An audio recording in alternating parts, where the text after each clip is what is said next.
मी उदय चंद्रकांत पाटील, राहणार शंकरवाडी, तालुका कागल, जिल्हा कोल्हापूर। मी माझ्या शेतामध्ये 45 दिवस झाले रोप लागण केली होती आणि अवघ्या 45 दिवसामध्ये माझी लावण बाळभरणीला आलेली आहे। मी नेचर किंग टॉप आणि नेचर किंग ड्रिपची एक आळवणी आणि एक फवारणी केली होती आणि ऊसामध्ये कोणत्याही प्रकारची कीड आणि कोणत्याही प्रकारचा रोग पडलेला नाही। ऊस अतिशय चांगला आलेला आहे, फुटवे अतिशय जबरदस्त आहेत आणि ऊसाची काळोखी बघा, फुटव्यांची जाडी बघा आणि फुटव्यांची संख्या बघा।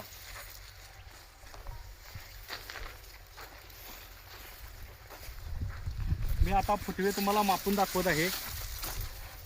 1 2 3 4 5 6 7 8 9 10 11 12 13 14 15 16 17 18 19 20 21 22 23 24 25 26 27 28 28 फुटवे आलेले आहेत आणि प्रत्येक शेतकऱ्यांनी नेचर किंग टॉप आणि नेचर किंग ड्रिपचा वापर करून अतिशय चांगला आपला ऊस आणू शकता।